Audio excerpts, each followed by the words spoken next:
Hello everyone, welcome to स्वा education. तो देखो, इस पर्टिकुलर वीडियो में हमने इसके पहले वाले वीडियो में हमने आईसीएमआर यानी कि Indian council of medical research को लेकर के जो वैकेंसीज आई हैं, जिसमें टोटल 79 पोस्ट हैं टेक्निकल असिस्टेंट के लिए, लेबोरेटरी अटेंडेंट के लिए, एमएलटी के लिए। उसमें हमने ये देखा था कि कौन-कौन सी पोस्ट है, उसके लिए क्या-क्या क्वालिफिकेशंस आपको चाहिए और कैसे आप उसके लिए अप्लाई कर सकते हो। ये जो वीडियो है, ये पूरी तरीके से डेडिकेटेड रहेगा एग्जाम पैटर्न को लेकर के और सिलेबस को लेकर के। तो यहाँ पर ये जो जॉब्स हैं, इसके बारे में ऑलरेडी हम बात कर चुके हैं, तो दोबारा से चीज़ों को रिपीट ना करते हुए हम डायरेक्टली देखेंगे कि एग्ज़ाम पैटर्न को लेकर के और सिलेबस को लेकर के। बहुत सारे लोगों का क्वेश्चन ये था कि इस एग्ज़ाम में एग्ज़ाम सेंटर आपका कहाँ पे होगा? तो देखो, मोस्टली एग्ज़ाम सेंटर जो है वो आपका दिल्ली में ही रहेगा, क्योंकि ये जो एग्ज़ाम है आईसीएमआर आईसीएमआर भी दिल्ली में है, उसके अलावा जिस इंस्टीट्यूट में ये रिक्रूटमेंट निकली है एनआईएमआर में, national institute of malaria research, वो भी दिल्ली में है। और ये जो एप्लीकेशंस इन्होंने मंगाए हैं, ये बाय स्पीड पोस्ट आपको करना है। यहाँ पर कोई ऑनलाइन नहीं है कि आप ऑनलाइन अप्लाई कर दोगे, कोई पोर्टल पे लिंक वगैरह नहीं दिया है। इन्होंने बोला है कि आपको जो एप्लीकेशन है, उसके लिए जो फॉर्मेट दिया है उसको फिलअप करना है, फिर उनको आपको स्पीड पोस्ट करना है, सारे डॉक्यूमेंट्स का ज़ेरॉक्स करा करके, और उसके साथ में आपको सेल्फ अटेस्ट करना है। ये सारी चीज़ें आप और अच्छे से नोटिफ़िकेशन को जब रीड करोगे तो आपको और अच्छे से समझ में आ जाएँगी। बट यहाँ पर हम बात कर लेते हैं एग्ज़ाम पैटर्न को लेकर के और सिलेबस को लेकर के।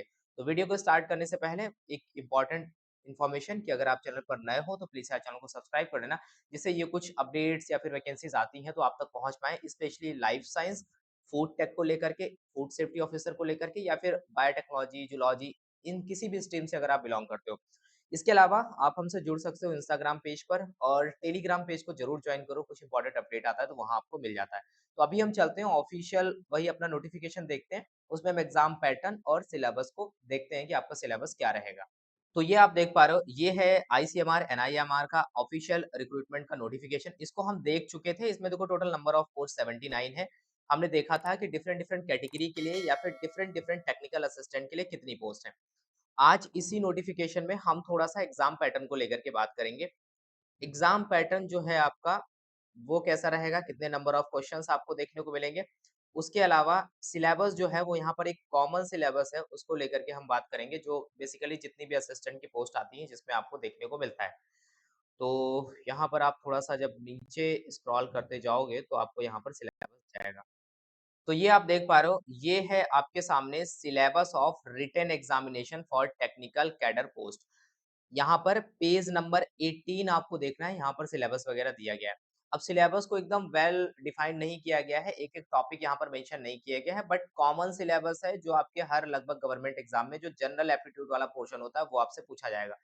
सबसे पहले यहाँ पर देखो, अगर हम बात करते हैं, जो अपनी असिस्टेंट की पोस्ट थी, स्पेशली टेक्निकल असिस्टेंट टीए की पोस्ट थी, डिफरेंट डिफरेंट पोस्ट थी, जैसे इलेक्ट्रिकल इंजीनियरिंग के लिए, लाइफ साइंस के लिए, लाइफ साइंस में आपका बायोटेक्नोलॉजी, जूलॉजी, केमिस्ट्री, ये सब।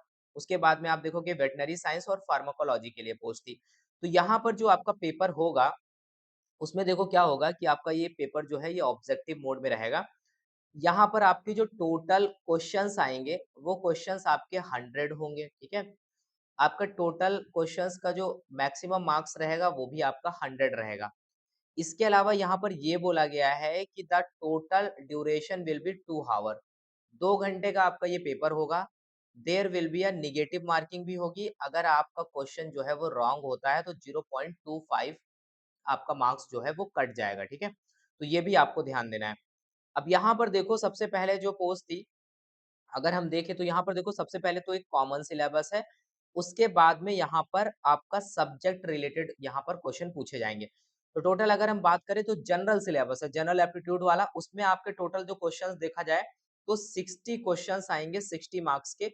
इसके अलावा जो आपका सब्जेक्ट रिलेटेड नॉलेज है, अगर आप लाइफ साइंस से कर रहे हो या फिर आप इलेक्ट्रिकल इंजीनियरिंग डिपार्टमेंट में कर रहे हो, फार्माकोलॉजी में कर रहे हो, तो उसके अकॉर्डिंग जो आपका सब्जेक्ट नॉलेज होता है, वो आपसे यहाँ पर पूछा जाएगा, ठीक है? तो वो जो होगा वहाँ से आपके 40 क्वेश्चंस होंगे, तो अच्छा खासा वेटेज आपको देखने को मिलेगा।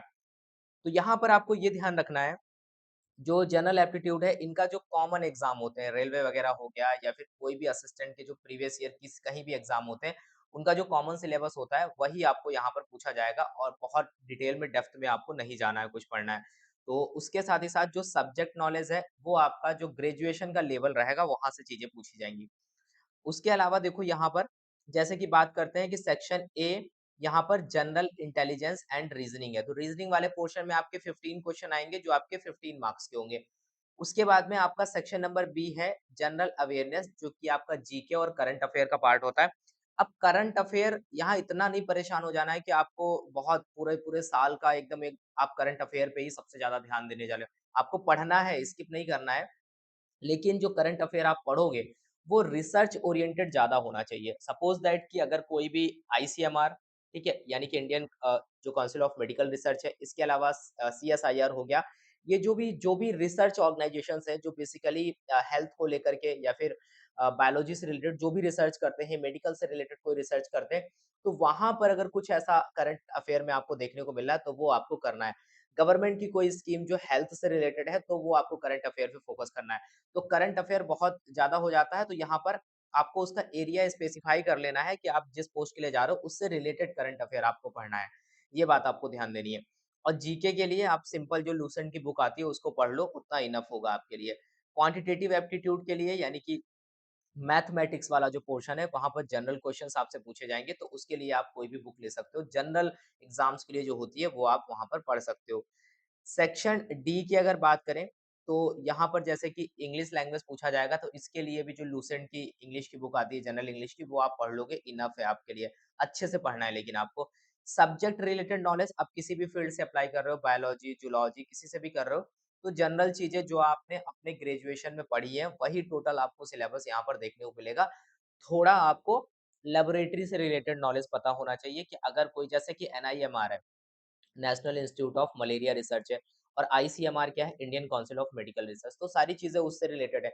तो कहीं पर भी जो रिसर्च होती है, तो उसके कुछ बेसिक पैरामीटर्स होते हैं, वहां पर क्या क्या इक्विपमेंट्स यूज होते हैं, या फिर हम वहां पर किस तरीके से जो भी चीजें होती है माइक्रोबायोलॉजी के सेक्शन को किस तरीके से यूज करते हैं। अगर मॉलिकुलर बायोलॉजी पे वहां पर रिसर्च होती है, तो मॉलिकुलर बायोलॉजी में क्या क्या बेसिक होती है। देखो किसी भी लैब में कुछ बेसिक चीजें होती हैं, जैसे मॉलिकुलर बायोलॉजी हो गया, वहां पर डीएनए आरएनए स्पेशली प्रोटीन पे काम होता है, उससे रिलेटेड हम कौन-कौन से इंस्ट्रूमेंट वगैरह यूज़ करते हैं, इनका नॉलेज हो गया। कौन सी टेक्निक किसके लिए यूज़ करते हैं, वो हो गया, पीसीआर वगैरह हो गया। तो ये आपका कोर बायोलॉजी में ये सारी चीज़ें पूछी जा सकती हैं। माइक्रोबायोलॉजी में आप मीडिया वगैरह प्रिपेयर करते हो, उसके बाद में आप बैक्टीरियल ग्रोथ वगैरह कराते हो, माइक्रो ऑर्गेनिज्म की ग्रोथ करते हो, फिर उसको कैसे आप काउंट करते हो। तो ये कुछ बेसिक चीज़ें होती हैं, इनको तो आपको पढ़ के ही जाना है। तो सब्जेक्ट नॉलेज में आप ये चीज़ें देख सकते हो। और इसके अलावा जो कुछ डिज़ीज़ वगैरह होती हैं, उनको लेकर के किससे डिजीज़ होती है, पैरासाइट्स वगैरह क्या हैं, तो ये सब आपको पढ़ना है। तो यहाँ से क्वेश्चन्स आप थोड़ा-सा आइडिया लगा सकते हो कि कहाँ से चीज़ें पूछी जा सकती है, क्योंकि यहाँ पर सिलेबस जो है वो डिफाइंड नहीं है कि एक-एक टॉपिक नहीं लिखा गया कि आपको ये पढ़ना है। बट ये जो मैं आपको बता रहा हूँ, इसी तरीके से आपको पढ़ना है, ये बात ध्यान रखना है। तो ये सारी चीज़ें हो गई। उसके बाद में देखो जैसे ये एक जो पोस्ट है टेक्नीशियन 1 की थी, हमने देखी थी लाइफ साइंस और कंप्यूटर साइंस में। तो वहाँ पर भी ऐसे ही है, यहाँ पर भी आपका जनरल इंटेलिजेंस वगैरह पूछा जाएगा, उसके बाद में आपका जीके पूछा जाएगा, फिर आपका क्वांटिटेटिव एप्टीट्यूड और इंग्लिश पूछा जाएगा। और लास्ट वाले में आपका यहाँ पर भी 40 मार्क्स का आपका क्या होगा, सब्जेक्ट रिलेटेड नॉलेज पूछा जाएगा। सपोज दैट कि अगर आप चाहते हो कि हम नंबर ऑफ पोस्ट के लिए अप्लाई करें, आप चाहते हो कि हम एक से ज़्यादा पोस्ट के लिए अप्लाई करें, तो आपको उसके लिए सेपरेट एप्लीकेशन फिल अप करना होगा। आप एक एप्लीकेशन में 2 पोस्ट को फिल अप नहीं कर सकते हो, उसके लिए आपको सेपरेट फीस पे करनी होगी और आप वो मतलब 2 पोस्ट के लिए अप्लाई कर पाओगे, ठीक है? उसके बाद में जैसे देखो लेबोरेटरी अटेंडेंट 1 की जो है उसमें भी कॉमन यही है, जीके और इंग्लिश, रीजनिंग और उसके बाद में सब्जेक्ट रिलेटेड नॉलेज आपको यहाँ पर पूछा जाएगा। तो सबका वही है, 100 मार्क्स का है और 100 क्वेश्चंस आएँगे और 0.25 की नेगेटिव मार्किंग देखने को मिलेगी, ठीक है? तो ये था क्या हमारा, ये था हमारा एग्ज़ाम पैटर्न और हमने सिलेबस को डिस्कस कर लिया। तो सिलेबस कुछ ऐसा ख़ास नया नहीं है, जो जनरल बुक्स आती हैं उनको आप पढ़ो, आप उसमें ईज़िली इस एग्ज़ाम को क्रैक कर पाओगे। बट अच्छे से पढ़ना है, क्योंकि आप लाइफ साइंस बैकग्राउंड से हो, इन सब बैकग्राउंड से हो, तो हो सकता है आपने जनरल एप्टीट्यूड रीज़निंग को बिल्कुल ना पढ़ा हो, तो आपको थोड़ा-सा टाइम लग सकता है। ठीक है? और कोई डाउट तो इसके अलावा एग्ज़ामिनेशन सेंटर्स को हम बता ही चुके हैं कि एग्ज़ामिनेशन सेंटर जो है आपका वो दिल्ली में ही रहेगा मोस्ट प्रोबेबली, और वहीं पर आपको जाके एग्ज़ाम देना पड़ेगा। और जो ऑनलाइन एप्लीकेशन आपको स्पीड पे पोस्ट के ही थ्रू भेजना है, अब वहाँ जा कर के भी नहीं दे सकते हो, ना ही कोई ऑनलाइन पोर्टल का ऑप्शन है। तो आपको प्रॉपर तरीके से नोटिफ़िकेशन को रीड करते हुए सारे ही डॉक्यूमेंट्स अटैच करके सब आपको वहाँ पर भेजना है। आपका एप्लीकेशन प्रॉपर एनवेलप में पैक करके डायरेक्टर को सेंड करना है, एनआईएमआर के, तो ये सारी चीज़ें आपको ध्यान रखनी है, ठीक है?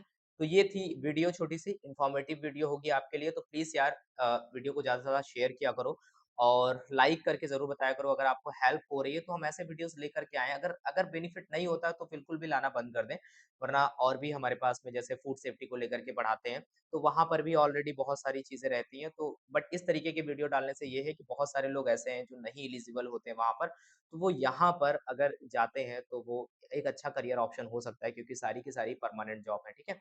तो चलिए मिलते हैं नेक्स्ट वीडियो में, तब तक के लिए thank you, have a nice day.